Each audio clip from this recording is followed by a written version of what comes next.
Nah, sementing kula terangno ngeten ya. Niki penting rungokno. Mahsyar iku maknane iku nggon giringan. Terus kiai kuno maknane bayangno nggon mahsyar iku maknane tempat dihalonya semua manusia. Terus mauqif itu tempat diberhentikan, apa? Tempat diberhentikan. Terus di situ Anda innahum mas'ulun, mereka semuanya ditanya, dihisab. Nggih rungokno ya, semuanya dihisab. Terus ngendikane Kanjeng Nabi, hasibu anfusakum qabla an tuhasabu. Menghisablah diri kamu sekarang sebelum kalian semua dihisab. Sehingga potensi kita ini umat Islam utamanya sing tahu ngaji-ngaji ini, sampean semua dihisab ini kemungkinannya kecil. Karena ketika kowe ning donya sampean sedanteni kan biasa wis donga Rabbana zulamna anfusana. Jadi ya Allah, saya ini benar-benar mendolimi diri kita sendiri. Karena tujuannya hisab itu taubah. Taubah itu mempermalukan mereka di depan umum. Saya ulang lagi ya. Jadi semua hisab itu taubihan, mempermalukan mereka di depan umum bahwa mereka orang yang buruk. Sementara kamu di dunia sudah sering ngaku orang buruk. Selain ya wis roh wong akeh, maksudnya ini kan cerita. Dadi ki ngakuin apa Rabbana zalamna anfusana. Sehingga ngendikane Kanjeng Nabi sebuti hasibu anfusakum qabla an tuhasabu. Menghisablah diri kamu sendiri sebelum nanti kamu benar-benar dihisab. Sehingga umatnya Rasulullah itu kemungkinan kena hisab itu kecil sekali. Karena tadi sudah terbiasa menghisab dirinya sendiri. Apalagi kita, kata Rasulullah, saya dikasih hadiah yang para nabi sebelum saya enggak dikasih hadiah itu. Apa itu? 5 hal itu. Di antaranya apa? Kata Rasulullah, wa'utitu khawatima suratil Baqarah. Saya dikasih terakhir-terakhirnya surat Baqarah. Di surat Baqarah itu umatnya nabi dapat bonus dan ini luar biasa. Yaitu ayat Rabbana la tu'akhidna innasina wa akhtana. Ya Allah, jangan hisab kami, jangan beri sanksi kami, jangan azab kami kalau suatu saat kita lupa atau salah. ASP nak kue urung salah, padahal mesti salah. Rai-rai ini gak mesti salah. Wes gawe perjanjian mbek pangeran Gusti. Ndamel perjanjian dong, apa? Setiap saat salah langsung sepuro. Mohon mboten usah istighfar malih, mohon niki mohon niku. Terus deal, sebagai deal ini. Lah itu ngendikane Kanjeng Nabi senyum-senyum senenge ra karuan. Dan setiap itu dibaca oleh umatku, Allah sudah jawab qala na'am. Jadi Rabbana la tu'akhidna in nasina aw akhtana. Terus qala Allah menjawab na'am. Terus Rabbana wa la tahmil alaina isron kama hamaltahu 'alal ladzina min qablina. Nabi Muhammad jawab, Allah menjawab na'am. Sampai terakhir wa'fu anna, Allah jawab na'am. Kemudian para kiai itu punya kiat supaya umatnya itu hafal itu. Terus jadi bahan tahlil itu masalah ya. Faminhum ya faminhum. Sing tahlil ya ora paham, sing kritik ya ora paham. Alhamdulillah itu mesti padha-padha ra kena hisab. Mergo padha-padha ora napa? Paham. Jadi ora ono barokah kaya goblok wis barokah tenan. Mergo sing lakoni ya ora paham, sing kritik ora paham. Jadi kalimat yang di akhir surat Baqarah itu adalah termasuk hadiahnya Rasulullah yang tidak diberikan pada Nabi sebelumnya. Ini apa ini? U'titu khawatima suratil Baqarah. Saya dikasih akhir surat Baqarah. Gini ku setiap doanya umat Nabi Allah jawab napa? Na'am. Jadi ya Allah la tu'akhidna, jangan kasih sanksi kita innasina au akhtana. Allah jawab na'am. Itu satu. Terus kedua, umatnya Nabi itu kalau dosa itu tidak perlu prosedurnya harus istighfar. Banyak amalan yang menjadikan diampuni. Misalnya kafaratul majlis itu lafadznya agak istighfar. Subhanakallahumma bihamdik misalnya. Dan banyak imatatul adza anit thoriq. Misalnya Nabi pernah cerita ada seseorang yang nakal, kemudian gara-gara menyingkirkan duri di jalan yang ganggu orang lewat, kemudian Allah memaafkan. Ada yang dimaafkan karena ngombeni anjing, macam-macam lah. Kemudian ngombeni santri, macam-macam. Sehingga potensi kita dimaafkan itu tinggi sekali karena ada sekian amal yang itu menjadi sebab ridhanya Allah Taala. Malah kalau dalam dunia wali itu ada seorang wali mau ngarang kitab, kemudian tintanya itu diminum lalat, dia membiarkan tinta itu sampai lalatnya sampai kenyang, kemudian gara-gara itu dimaafkan oleh Allah Subhanahu Wa Taala. Banyak sekali. Sehingga potensi kita dimaafkan tinggi. Terus turah-turus, dadi orang ngrasani wong enggak macam-macam lah. Iku ya insyaallah di sepuro pangeran. Dadi ana wali mergo kakean apa? Turu ditakoki, "Kenapa kowe kok ora turu wong wali? Mboten siap roh donya, Gusti." "Kenapa?" "Donya wis rusak tok, patok mboten roh, Gusti." Lah iku ya mari swarga napa? Ya swargane wong turu ya kira-kira tok. Tapi jadi umat Nabi itu luar biasa. Makanya saya yang heran nih kalau ada orang alim bikin gerakan terlalu tenanan itu keliru, biasa mawon. Turu ku ya ibadah, wae agar gak zina, gak maling, wae agar gak nglakoni dosa gedhe ini sanggep ae napa? Ibadah. Karena tadi Rabbana la tu'akhidna in nasina wa akhtana. Terus Allah jawab nah. Sehingga kiai-kiai itu takut orang itu lupa terus dimodifikasi sedemikian rupa jadi wiridan. Tapi alhamdulillah kok banyak yang kritik. Jadi ya biar seimbang napa? Seimbang kepada alam demokrasi. Jadi kalau agak kecewa mbek sing kritik mergo insyaallah rapati paham masalah usul ini. Karena satu-satunya cara supaya orang paham itu pancen yo dijak latihan bareng-bareng. Gak ngono malah ra paham blas. Ya tapi tadi ya semua itu resiko. Zaman Nabi Sugeng ana ibadah sunat dilakoni terus Nabi yo duka, kuwatire dianggap wajib. Tapi nek ora dilakoni blas Nabi yo duka, wong sunat ora tau dilakoni. Jadi sudah alhamdulillah sekarang ana sing ngritik, ana sing setuju biar seimbang no. Wong padha ora pahame wae napa? Padha paham. Padahal makna ayat itu luar biasa. Rabbana la tu'akhidna in nasina wa akhtana. Terus kedua, Rabbana wala tahmil alaina isran kama hamaltahu alal ladzina min qablina. Ya Allah, jangan beri beban kami sebagaimana Engkau memberi beban kepada orang sebelum kami.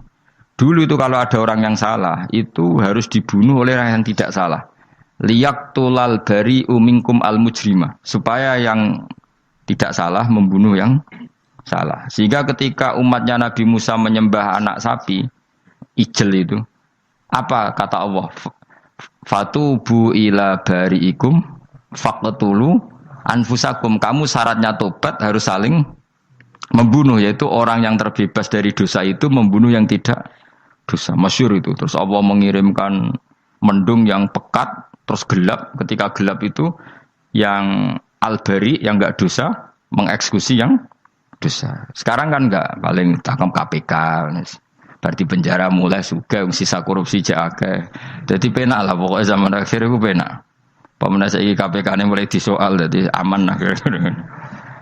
Sebuah sing bener di. Ajane ya sing bener ya pangeran. Misalnya rasa KPK lah nak takwa ya rasa korupsi. Kalau KPK dilemahkan nanti yang korupsi marah. Lah masih orang KPK lah nak di pangeran kan ya aman karena korupsi. Kowe aneh-aneh wae. Kowe wong mukmin kok bakas ngono. Kowe sementing iku nak kowe wedi pangeran kan ra usah polisi, ra usah KPK wis tetep ra usah dosa wong wedine mbek pangeran. Kecuali ra usah pangeran ateis, lha iku masalah. Ya, tapi kan omongan ini gak populer, padahal bener. Aneh. Jadi karep pemilu ngene, terbebas korupsi nek ana KPK, urip makmur nek ana menteri kemakmuran. Pokoknya kuwabe kuwi mbok gantungno pejabat negara. Mulane tau hitam jeblok, sak jeblok-jebloke. Misalnya rasa sejahtera, sare menteri sosial harusnya gini-gini. Ngono korupsi salah KPK. Ngono ana ora keamanan salah polisi. Senengane nyalahno wong. Gue sekali-kali nganggo tauhid. Nek ana adab iku mergo dosa yang sudah kelewat. Ya tapi kan gak mungkin ngomong bernegara gitu. Tapi atas nama iman bahasa kita seperti itu. Kalau atas nama bernegara emang kita butuh polisi, butuh tentara, butuh KPK. Tapi atas nama iman ya tadi kalau kita diberi sanksi Allah itu rata-rata dari bima qaddamat yadaka itu pasti ada salah yang pernah Anda lakukan. Ya, tapi sudahlah ini zaman sudah seperti ini. Sanut ya, anut umumnya wong akeh. Kalau terang nomale masalah hisab ya. Hasibu anfusakum qabla antu hasabu. Kamu menghisaplah diri kamu sebelum kamu dihisab. Misalnya saya sebagai ulama, tentu hisab terberat saya itu kitmanul ilmi, menyembunyikan apa? Ilmu. Karena ilmu kalau disembunyikan tuh bahaya sekali. Bayangkan di alam fisik. Misalnya ada orang berkebutuhan pada kemaksiatan, terus di situ ditulis bar, karaoke misalnya. Orang bisa ke sana karena ada tulisannya, ada WA-nya, ada alamatnya. Kemudian ketika Anda bisa Fathul Qorib, tidak ada tulisannya. Harusnya Anda juga nulis ahli Fathul Qorib, ahli Fathul Mu'in. Nah, Toh ahli Jaljalut tulis saja. Ahli Primbon. Enggak apa-apa tulis saja. Penerus Ronggo Warsito tulis saja. Zaman gendeng ora melok gendeng ora keduman tulis saja. Tapi barokahnya tulisan itu kan orang bisa tahu. Makanya kenapa banyak orang sufi yang sudah menyembunyikan diri warnanya nakal-nakal karena dia disalahkan Allah karena menyembunyikan ilmu. Saya itu orang yang senang tertutup kecuali masalah ilmu. Saya mau mengajar terbuka seperti ini.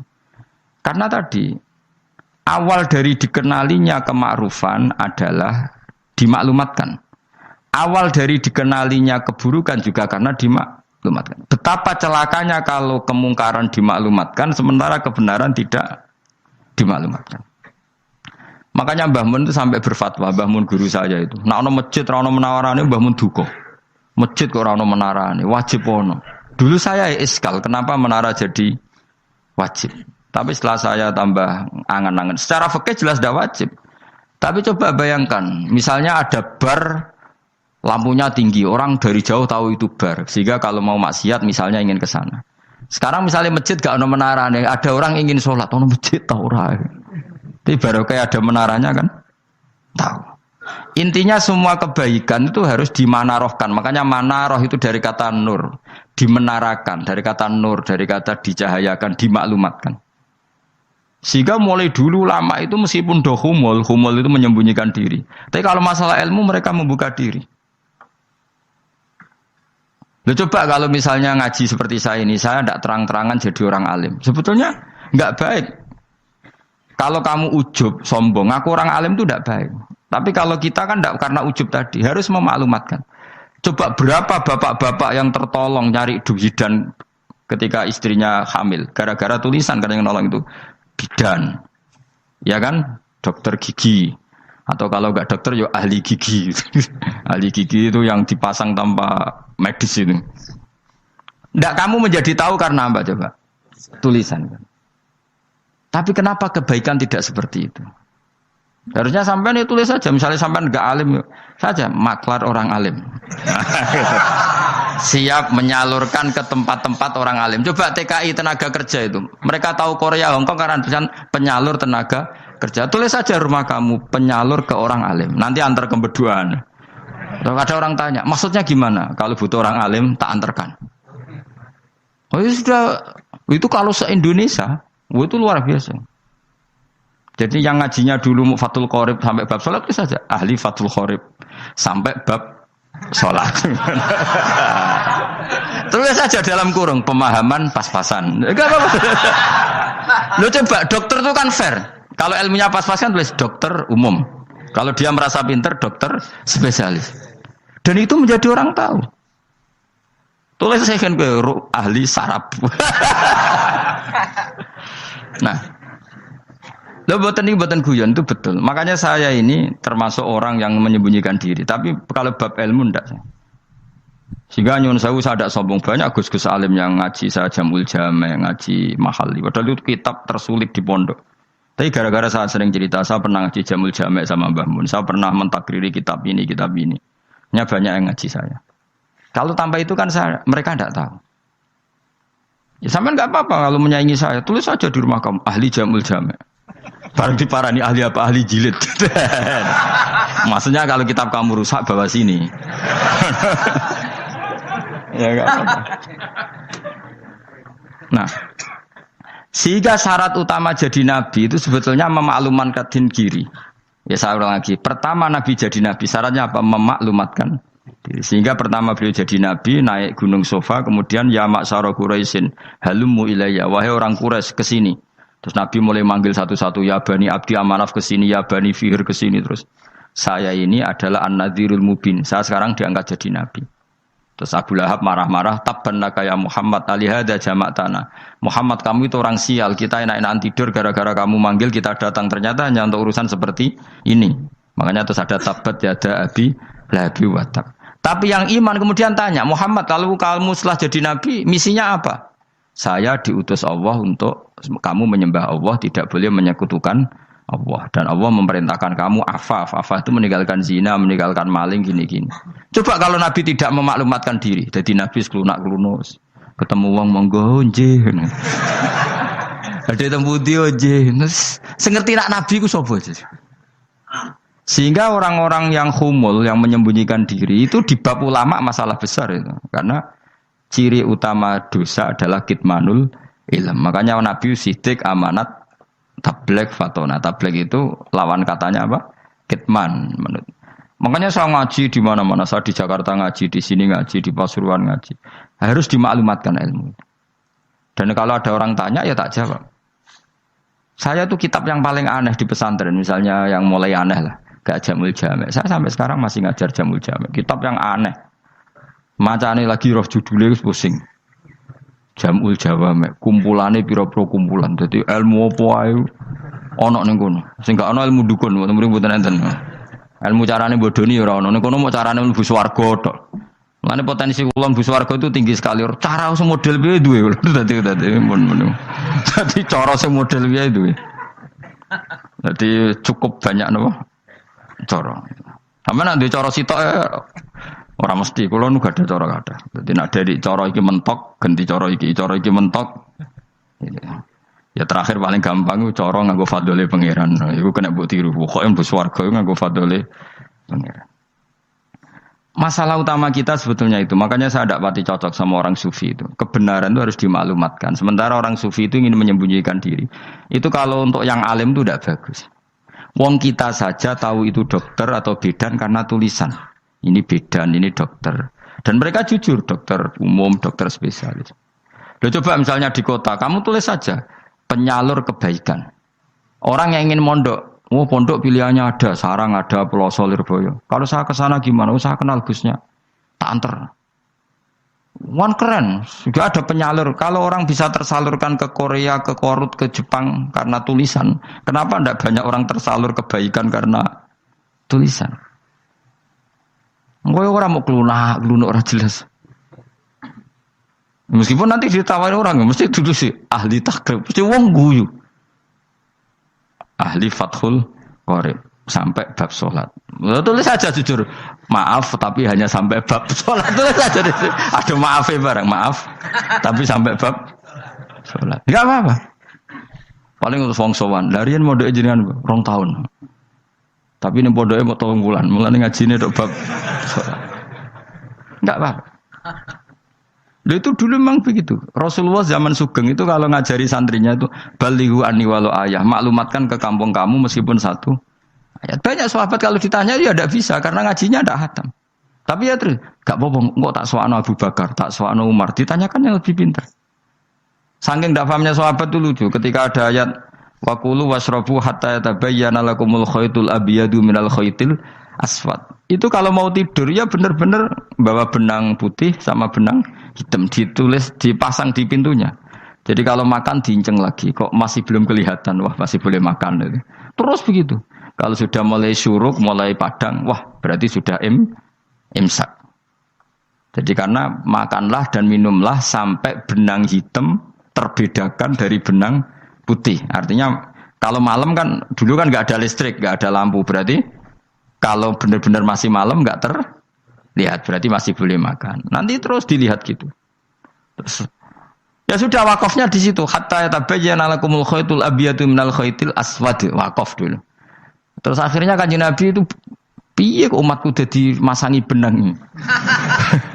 Akhirnya Jibril teko. Ini makanya unik dalam ulumul Quran. Satu-satunya ayat yang diturunkan hanya 1 kata itu ya ayat itu tok. Terus Jibril datang, Muhammad ayatnya ku kurang sitok. Minal fajr. Terus ditambahi minal fajr. Jadi minal fajr itu unik. Ada Jibril jauh-jauh dari langit. Iku mau nurun apa? Minal fajr. Makanya kalau kamu nanti dites, kalau ingin jadi dokter tafsir dites, ada 1 kalimat yang diturunkan jauh-jauh Jibril ke bumi. Apa kalimat itu? Jawabannya minal fajr. Wis alim gue yakin alim. Memang ikut tak? Masa itu? Ergo gara-gara sahabat itu terus masangi apa? Benang ngincang. Akhirnya minal fajr. Baru mereka tahu maksud fajar, maksud apa? Benang hitam artinya malam, benang putih artinya fajar sodik sudah menyingsing. Semenjak itu sudah ada benang-benangan karena Jadi orang-orang ngono mat maksud iki cek kurang sithik terus di turun apa? Minal fajar ya. Jadi nanti kalau sampai latihan tes jadi dokter apa? Tafsir. Ayat mana yang diturunkan hanya satu kalimat atau satu kata jawab apa? Minal fajar. Itu lolos langsung dokter. Pun pinter. Ya pinter ngerpek maksudnya orang Anda. Lah nanti hubungan kita dengan Allah ya seperti itu. Sejauh mana kita memaklumatkan Allah. Sejauh mana kita mengkampanyakan Allah. Saya berkali-kali bilang, saya kemarin kan di Korea, itu sebetulnya hanya, saya yakin hanya doa saya.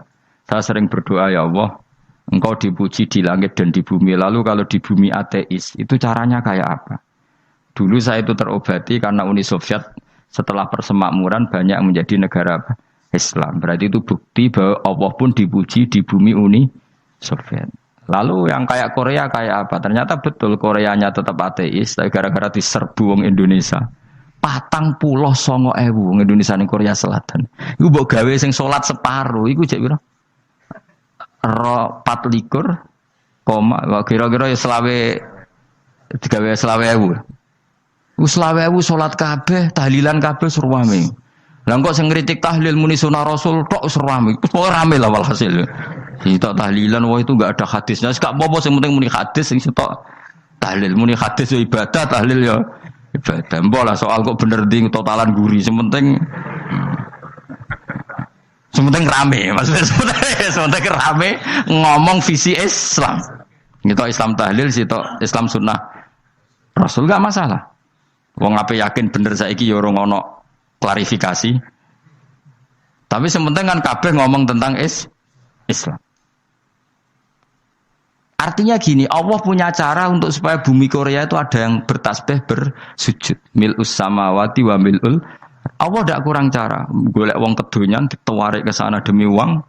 Bareng wis ning kono dielingno pangeran. Segawe masjid, kontrak masjid macam-macam lah. Masjid kontrakan ning Korea. Ning kene ra ono masjid. Pusing. Saya pernah ngisi di satu masjid itu gambare pintu gerbangnya bukan salib kan. Ternyata tingkat 1 itu gereja, tingkat 2 bar, tingkat 3 masjid. Kadang ya kebalikan masjid, bar, gereja. Satu gedung. Jadi malaikat saya tidak tahu lewatnya gimana itu kalau nggak tahu itu cara lewat gimana karena malaikat bagian rahmat itu nggak bisa dia lewat salib. Tapi dia harus menulis ganjaran yang sholat. Nggak tahu saya lewatnya dari mana karena itu. Ya tentu dia punya cara lah. Tapi yang jelas ya agak bingung ini gimana. Itu pernah yang tingkat 2 itu bar pas aktif. Ada santri yang ya pekerja imane pas-pasan. Kalau nate wis badhe Jumatan, mlebu bar pas aktif wae wong ayu. Meh ora Jumatan. Mergo mau tingkat 2 bar, tingkat 3 masjid. Itu ono khutbah yang barnya tetap main, ada bar yang masjidnya tetap khutbah. Itu masuk bar. Jumatan apa ning kene wae gitu kan. Akhirnya ya di situ beberapa menit terus ada komat Jumatan. Dosa ta ragus kuning. Ya aku kuning. Ya segelem Jumatan kok apik. Wong mesti dilakoni kok takok dosa ta ragus. Ora imus kadung lakoni kok takok. Artinya gini, Allah punya cara untuk menyebarkan Islam di Korea. Sama seperti Allah punya cara untuk menyebarkan Islam apa? Di Indonesia. Dulu orang Gujarat, Punjab, ya sejarah ini menurut saya ya tetap sebagiannya benar. Meskipun tidak seluruhnya benarnya sejarah Islam masuk Indonesia rata-rata orang kan menulis pedagang Gujarat, India ke Indonesia dagang karena mereka mukmin akhirnya juga menyebarkan apa? Islam. Itu jelas nyata. Meskipun tidak semuanya seperti itu karena ada yang dibawa Yusuf Baros itu yang muridnya Sayyidina Ali itu. Terus juga ada yang dibawa beberapa habaib dari Yaman langsung ke Indonesia. Kayak yang di daerah Tuban itu kan langsung habib-habib dari Samarkand langsung ke mana? Tuban. Makanya saya bilang sejarah itu semuanya benar. Karena memang variasi masuknya Islam di Indonesia itu banyak. Jadi itu enggak masalah. Sampai niru sing kedunyan mawon sing luwih gampang napa? Lho nggih to, kayak Jakarta itu kan kota kayak gitu. Baru kayak wong kedunyan orang ke Jakarta semua. Gara-gara tahu mondok pedutan tadi ahli Fathul Qorib tadi yang sampai bab sholat Terus bikin masjid. Iku coba takoki faraid terang ora iso. Pemene takoki muamalah terang ora iso, tapi nak trimo carane salat sing batal apa ngentut roh. Aduh. Ilmune roh nak nganti bab iku jek roh. Sing batal salat apa jek roh ngentut nyekel wong wedok jek roh. Tapi mbok aja takoki sing detail apa? Detail. Cara mengenali kiblat dengan hisab ya marosdil kiblat wis ora ora iso. Atok nganggo komputer itu lho. Nganggo jam nganggo kompas. Padahal ana ilmune ya marosdil apa? Kiblat. Di bulan tertentu, hari tertentu itu nanti matahari tepat di atas Ka'bah. Serang ora iso nek ngono niku serang ora iso. Ya saya ulang lagi ya. Jadi kesalahan kita adalah kebenaran itu kita sembunyikan. Padahal awal dikenalnya Islam itu lewat i'lam. Fasda bima tu'maru. Kebenaran harus dimaklumat. Tapi problemnya Islam Indonesia tuh kadang humul tuh bangga. Enggak dikenal orang itu bangga gini. Oke lah, kalau yang enggak, saya sendiri ya suka humul. Sampai sekarang saya suka humul. Saya sampai sekarang enggak suka tamu. Bukan karena benci tamu, ribet. Maksud saya kalau sowan kiai ya ngaji saja, ora usah sowan. Oh ribet. Ya lucu kan, seneng Gus Bak jare wong alim. Terus senenge mau sowan tok ngaji ra gelem iku piye karepe? Wong kok aneh. Iku berarti kalau karo kowe seneng dokter, konsultasi obat ra gelem tapi ngajak jagongan. Dok, jenengan tiyang pundi? Jenengan manggen dalem mriki mulai tahun pinten? Lah ya kowe takok dokter kemalan. Mesti nek kowe takok laram apa, obate apa kok malah kenalan. Pindah Jogja tahun pinten, Dok? Dan jenengan kawin mriki tahun pinten? Lah wong jare Gus Bae wong alim kok sowan ngono. Jenengan kelahiran tahun pinten, Gus? Zaman dinosaurus. Wong alim kok takoki lahir iku piye karepe? Sesuk tak gak takok pisan matiku kapan to. Coba betapa naifnya kita kalau kita suka dokter, terus kemudian kamu takok dok kelahiran tahun pinten jenengan. Aneh gak? Nak kowe seneng dokter mergo mau konsultasi berobat ya ngomong saja apa yang kamu butuhkan. Aku seneng wong alim yo ngaji titik. Ayo kowe misalnya seneng artis, ndelok konser artisnya takok kelahiran tahun piro. Gak penting artis ayu mbok delok seneng wis sudah gitu aja. Ora wong alim yo ngono ngaji seneng. Ini kadang wong Jawa lucu, seneng wong alim sowan terus takok-takok. Aneh, iku dudu obat no yakin. Maksudnya bu sing profesional maksudnya sing rontok bener sithik lah dadi wong aja bener nemen-nemen gak mungkin wis pokoke bener sithik-sithik. Makanya kemarin ngaji apa Nasaihul Ibad kan gitu. Mujalasatul ulama artinya apa? Fi majlisil ilm ketika ngaji. Ora kok mujalasatul ulama utawa sowan muatekno wong ning tejo. Duh. Kula termasuk kiai yang kampanye ini. Kula termasuk kiai terkenal tapi sing tamu kula rapati kathah. Iku aja akeh masyaallah tenan sedo. Muga-muga rodok tobat sithik-sithik lho maksudnya. Maksudnya ya sudah lah. Ya tadi hubungan wong alim ya sudah ngaji. Kalau hubungan sama dokter ya tanya konsultasi apa? Medis. Kan lebih enak. Nah, hubungan mbek dukun wis takok wis mbah niki menyangking pundi.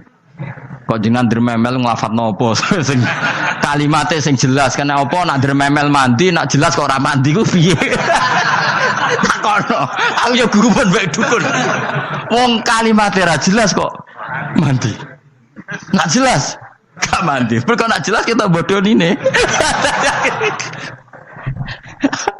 ayo guruan mantra iku mesti gak wae rungokno tenanan kalimate terus ra jelas dukun-dukun dulu kok mandi, nak jelas malah mandi. Mandinya tenan ora ya ora. Ya saya ulang lagi ya. Jadi sebab itu di Quran sering ada kata i'lamu, kenalilah, ketahuilah. Jadi awal dari agama ini adalah harus tahu. Maka menyangkut harus tahu ini lalu Allah bikin media. Media itu apa saja. Tapi lalu kita bisa berdebat tentang media. Itu yang kita tidak tahu nanti hisabnya di depan Allah Subhanahu wa taala. Saya sampai sekarang itu nggak tahu, nggak pernah bilang halal, nggak pernah bilang haram. Misalnya gini ya buat ini dengerin ya. Di Korea ini sering teman-teman cerita. Ada beberapa majikan yang baik sama umat Islam, yang pekerja-pekerja Muslim. Itu kalau dipamiti sholat kan, Pak majikan saya mau sholat. Sholat itu apa? Mereka bilang dengan bahasa analogi di Korea, pokoknya sholat itu sembahyang. Ketika sholat itu ditanya sama orang Korea, loh kamu itu sembahyang kok tidak ada patungnya? Karena pengetahuan mereka yang namanya sembahyang itu ada patungnya. Ada yang baik, apa sekalian tak belikin patung? Jadi wong Islam pas sholat tuh didelok ngarepe dhuwure kok gak ono patung. Ono sing ape sujud tuh digambarno salib. Mergo dekne denger-denger kalau karena tidak tahu Islam itu apa. Sementing ada personifikasi Tuhan. Ada lagi ini yang agak ngeri. Ada pegawai Garuda karena dia agak terpelajar waktu sholat dia sholat sama krunya di mall. Itu langsung security mall nelpon polisi. Ini ada ritual teroris kata. Jadi sholat itu udah mukadimah sebelum ngebom. Jadi ritual. Pertanyaannya adalah karena mereka tidak pernah ngerti sholat itu kayak apa. Dan kadang-kadang orang ngerti bahwa sholat itu adalah ritual umat Islam itu lewat media. Media itu bisa berita, bisa dokumenter, bisa apa saja. Kita tidak pernah tahu cara Allah mengertikan. Seperti kita tidak pernah tahu madzhab Mu'tazilah, tahunya itu dari kitab-kitab ahli sunnah wal jamaah. Coba kita semua misalnya tahu madzhab yang aneh, Mu'tazilah, Jabariyah, Qadariyah, itu dari kitab mereka apa dari kitab ahli sunnah? Dari kitab ahli sunnah.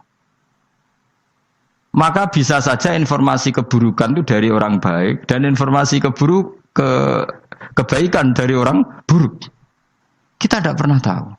Karena ini yang bisa ngelola hanya Allah Subhanahu wa taala, tidak bisa, kita tidak bisa, hanya Allah yang bisa.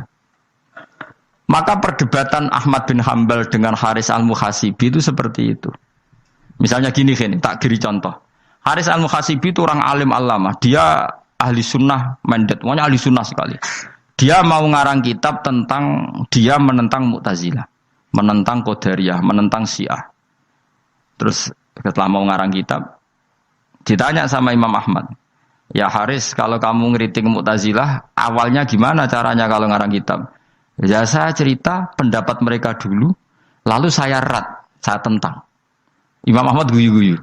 Bukankah setelah kamu cerita mazhab mereka plus argumentasi mereka, jangan-jangan pembacanya sudah tertarik? Pas kamu nentang, kamu sudah dianggap gawe-gawe. Karena kadung tertarik. Saya kita contoh wae, misalnya gini, kowe sekarang rasa bareng dadi wong soleh biasa wae. Aku ana gambar wong wedok montok tak tulis, hindari ini. Kira-kira dia maca hindari apa gambare? Enggak jawab ya, kira-kira lho.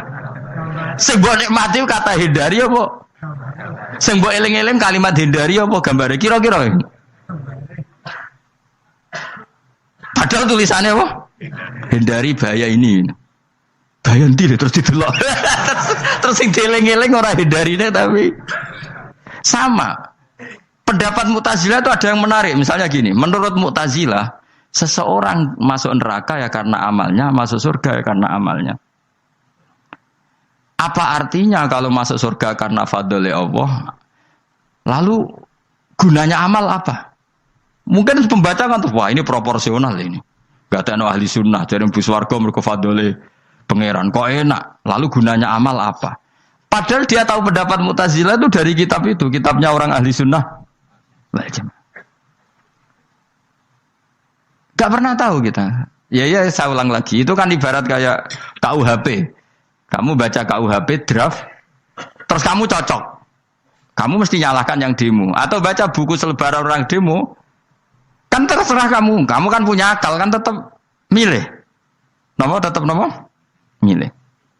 Problemnya kata Imam Ahmad itu, ketika kamu menceritakan pendapat Mu'tazilah, bisa-bisa orang itu kadung tertarik. Ketika mulai kamu tentang, orang itu gak tertarik sama penentangan kamu. Berarti kamu ikut menyebarkan Mu'tazilah. Sama seperti tadi, gambar perempuan yang agak jorok tadi, sebetulnya tak tulisi kata hindari. Padahal Rukinus gak tahu eling wong wedok gara-gara tak kei gambar hindari bahaya ini malah jadi eling. Ora eling tulisane eling. Nah, hakikat saya ini penyebar kata hindari apa penyebar gambar itu? Coba. Lalu status saya ini pengedar gambar itu apa pengedar kata hindari? Lah iya yang mengedarkan kata hindari tapi yang mengedarkan. Nah sama sekarang pertanyaannya, kalau kamu ngarang kitab anti Mu'tazilah, itu sebenarnya pengedar mazhab Mu'tazilah apa penentang? Ya pengedar juga, karena umat tahu dari kitab kamu. Dong toh ya?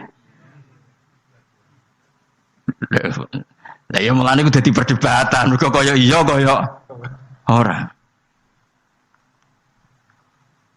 Juga tuh gale gini misalnya, kamu jangan milih presiden yang dari militer, itu pasti keras, tegas, terus kaku. Ternyata pembaca itu wataknya militer, lu cari yang begini, bosan kan kamu?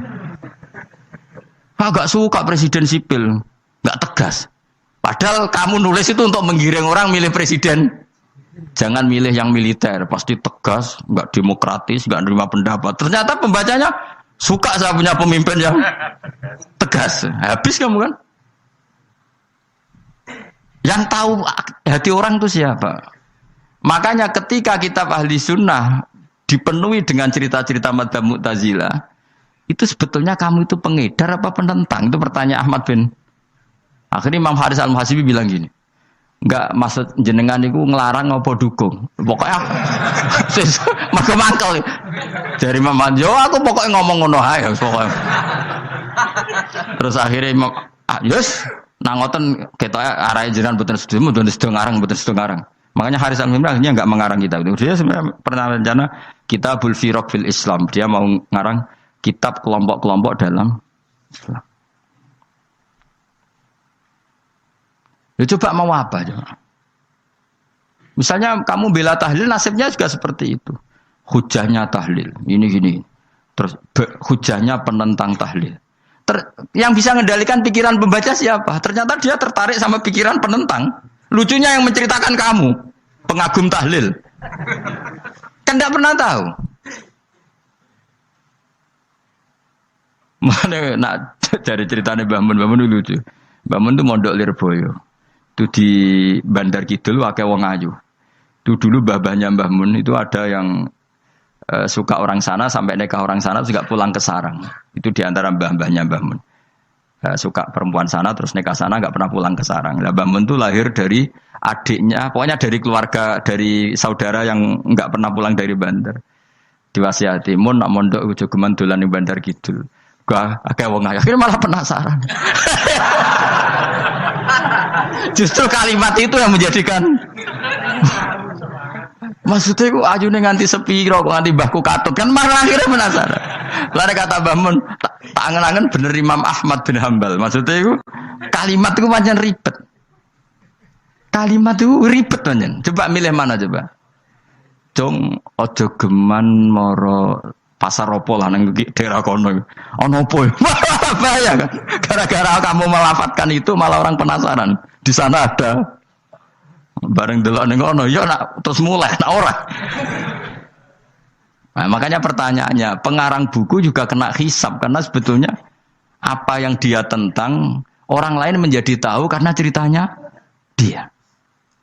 Coba kamu ngarang kitab saja yang anti Syiah atau anti Mu'tazilah atau anti Murji'ah atau anti otoritarian, mesti pembaca itu enggak bisa kamu kendalikan. Nah, itu juga rawan hisab, makanya berat. Makanya walatus aluna yauma idzin anin naim. Semua itu nanti dimintai tanggung jawab oleh Allah Subhanahu wa taala. Karena kita tidak pernah tahu. Akhirnya Haris Al-Muhasibi gak ngarang kitab. Imam Ahmad itu tidak punya karangan kecuali riwayat Musnadu Ahmad bin Hambal. Kalau ada 14 juz. Dia tidak punya karangan. Ketika ditanya, saya takut membuat hal baru dalam Islam. Karena karangan itu kan mesti melogikakan hukum. Sementara Allah tuh kadang nggak butuh dijustifikasi seperti itu. Jadi cara kitab usul fikih ini, sama tak bedai. Mungkin nggak Allah menyuruh kamu ngangkat gunung Merapi tanpa alat? Nggak, jawab saja. Latihan pinter. Mungkin nggak Allah menyuruh kamu disuruh ngangkat gunung Merapi? Mungkin nggak? Mungkin apa enggak? Nah, itu ulama usul fikih berdebat. Ada mengatakan tidak mungkin. Karena Allah tidak akan memerintahkan sesuatu yang tidak dimampui mukhatab, yang tidak dimampui manusia. Masuk akal. Kaul kedua mengatakan mungkin. Butuhnya Allah itu mau wong muni yo tok nurut. Senajan to gak mungkin. Ayo Hen, Gunung Merapi angkat Hen. Nggih Gusti, siap. Langsung melawayu mara. Kuwi Allah wis seneng, wah nurut aja iki. Tapi ya kemungkinan cek goblok ora takok sik. Kita kan tidak pernah tahu, makanya ulama ini debat. Kira-kira nak Gunung Merapi angkat. Potensinya kan dua, kowe langsung melayu apa ngangkat. Potensinya kan kok gobloke ngono ora takok. Bicarane kok. Tapi ya mungkin dilembek pangeran. Cek nuruti, ora paham-paham lah melayu. Ki milih ndi? Status sing ngene iki nurut apa goblok? Jawab, nurut apa goblok? Ya nurut goblok. Ya coba ngono lah. Kita ndak pernah tahu. Mulane tetap pada akhirnya kita itu wa in adri. Kita tidak pernah tahu. Tapi kita tahu bahwa semua ada hikmahnya. Makanya kadang orang alim itu bilang saya alim, kadang bilang saya tidak tahu. Maksudnya kita tahu Allah memerintahkan pasti ada hikmahnya, tapi kita tidak tahu maksudnya apa. Ya sudah seperti ini. Akhirnya dunia ya sudah seperti ini. Ya kadang ngerti, kadang nggak ngerti. Ya sudah biasa ya. Kalau kita tak tahu sesuk isih urip to ora. Mungkin jawab ya. Munir roh iku nyatane yo koyo roh. Munir roh yo ora roh nak mati. Mulane sudah. Kadang takoki sesuk iku jeng yo ziarah nggih, Mbah. Tapi kadang wa alam, Mbah, insyaallah. Ya karena memang ya enggak pernah tahu. Karena apa ya? Wis ra kena diterangno, Bang. Mulane kula niku gadah kitab-kitab perdebatan ulama, nak gejel-gejelkan ngoten niku. Saya ulang lagi ya, kalau kamu mengarang kitab menentang pendapat Mu'tazilah, itu artinya kamu menceritakan pendapat Mu'tazilah, lalu menyebarkan kesalahan mereka. Pertanyaannya, pembaca pertama kali tahu pendapat Mu'tazilah gara-gara cerita kamu. Itu sama, pembaca tahu gambar perempuan gara-gara edaran kamu. Meskipun kamu menulis hindari, tapi kan menjadi tahu. Kamu berarti penyebar kata hindari apa penyebar gambar? Apa penyebar kata hindari? Itu ibarat kayak gini, ada anak kecil baru umur SMP kamu, nak hindari narkoba. Bentuknya kayak ini loh, nak. Padahal anak kamu itu bakat soleh yang nggak terlintas narkoba. Gara-gara buat cerita ini menjadi tahu. Sekarang omongan iku dihisap tahu orang menjadi tahu gara-gara kamu. Tapi kamu nggak ngandani, takut anak kamu kejebak narkoba, milih mana? Bingung tau ke? Wingi-wingi ra bingung, ora tau mikir. Maksudnya aku ya gumun, wong ora tau mikir ya udah urip. Jadi ya sudah. Enggak angel panjenengan urip ya angel. Mulane ngaji, mulane ngaji minal fajr. Minal fajr. Itu satu-satunya ayat sing turun mau sak kalimat. Jadi ora sak ayat mau sak kalimat, sak kata kalau dalam bahasa Indonesia. Mun kula terusno. Oh, masalah yamin iki kula terangno. Yamin niku maknane arah kanan. Arah kanan maknane arah yang dikira benar. Jadi orang Arab bilang kalau sesuatu benar itu disebut kanan. Mulane ashabul yamin, tapi kalau orang salah disebut ashabus simal. Jadi sebetulnya itu bahasa-bahasa, ya memang bahasa Arab seperti itu. Partai kanan berarti benar, kalau partai kiri salah. Tapi sekarang katanya ada wasatiyah, tengah-tengah. Ya saya malah bingung tengah ning ndi. Tapi nah istilah Al-Quran itu jelas ada yamin, ada simal. Tapi kalau wasat itu bahasa sosial, tapi ya sah, bahasa itu juga sah. Wong napa sebut ini ummatan wasatol litakunu syuhada napa wa kadzalika ja'alnakum ummatan wasatol. Mun kula terusno, jadi arah kanan itu maknanya apa? Arah yang benar. Makanya disebut ashabul yamin. Kalau salah disebut ashabus simal. Innakum ladzaikul adzabil alim. Innakum satamne sira kabeh. Fihi tetep dawuh, fihi ku tetep ing dalem dawuh innakum. Iltifatun te ono iltifat. Iltifat iku ngerubah redaksi. Mau kan tentang hum itu dhamir ghaib, tapi sekarang jadi dhamir mukhatab. Ladzaikul adzabil alim. Yektine wong kang bakal nyeksani, bakal ngrasakno siksa sing pedih. Wa mutzauna lan ora den wales sira kabeh ilama kecuali perkara illa jazaa kecuali wales perkara kuntum kang ana sira kabeh tak malu nang nglakoni sira kabeh illa ibadallahil mukhlasin kecuali kaulane Allah sing ikhlas. Jadi semua orang itu akan kena siksa kecuali kaulane Allah sing napa Ikhlas ikhlas pokoke enak-enak ibadah ikhlas mun nang ngandel kula ibadah paling nyaman ikhlas. Mulang ya mulang ae mergo perintah Allah. Cek murid temrohake guru cek ora ban sak karep-karepe pokoke mulang ya mulang ae. Atus kula nek pokoke mulang-mulang ae cek rohakku ora urusan pokoke mulang wis. Golek ridane Allah ben sebeneng akhirat ra kakean hisab. Ribet mikir manusa ribet. Pemane mikir hak-hakmu ribet. Turuti ora tau warak seripet kabeh. Ben ngono dunya ben ngono. Nek dhekmu mesti dianggep urip sedina-sedina. Sing ngomong bayangno urip suwi wis sapa? Wa amali akhiratika ka annaka tamutu khotan. Lan kula nek di 200.000 tak anggap wage. Urip nganti sesuk dhuwit 200.000 cak aki. Lah kowe bayangno dhuwit akeh bayangno urip nganti 20 tahun. Sing ngomong bayangno ngono iku ya sapa? Jelas Nabi dawuh wa amali akhiratika ka annaka tamutu khotan. Kamu ngamal untuk akhirat seakan-akan mati be. Jadi misalnya aku digedingi wong sak menaki, digedingi mau sewengi enteng sesuk wis mati wae. Jebule cek urip. Ya enggak bae cek sesuk. Kan mau sedina-sedina ngitunge apa? Mulane anggere ana panitia ngundang aku pengajian pusing. Aja mbok undang saiki aku mari bingung. Pokoke nek sesuk acara bengi aku kandhani. Mboten Gus ben ana kepastian. Kepastian mbahmu ora melok duwe donya men kepastian nemne. Wong ora tau ngaji tauhid to namene. Pas, ya coba 2 bulan lagi disuruh bilang iya, ben ana pas. Sing iso ngatur donya sapa? Akhirnya, tapi ini ben ana kepastian mbahmu manusa sing iso nontonno sapa? Pokoke nek acarane Senin, aku kandhani malam Senin, aku ana ya iso wae lunga. Gampang kan?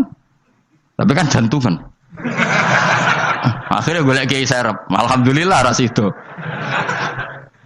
Kados kula ngaji teng mriki wis pokoke umume iku akhir bulan wis ngono tok santai wis. Ya biasa wae. Ya pokoke urip ku anggap ae sedina wa amal li akhiratika ka annaka tamutu. Dan dari misalnya damuk bojo ya ndang sedina. Sesuk wis mati ya. Boleh sesuk aja urip diwamuk meneh. Paling sedina. Wis sedina mati yes. Enggak suwe-suwe ra aman apa? Aman. Aman. Wani urip ngono. Jare daftar wali, tau diwarai ngono ora. Ikhlas ki ngoten carane ki salat ben nyaman. Ngendikane Rasulullah, "Sholli ka annaka sholatu muwaddi'in." Kowe nek pengen salat ikhlas, anggap bae iku salat sing terakhir dan kenangan terbaik kamu di dunia adalah tahu salat, tahu sujud. Juga salat tuh happy. Ya Allah ini sujud saat terakhir, ini rukuk saat terakhir. Sewenang dadi salat. Salat ke ora.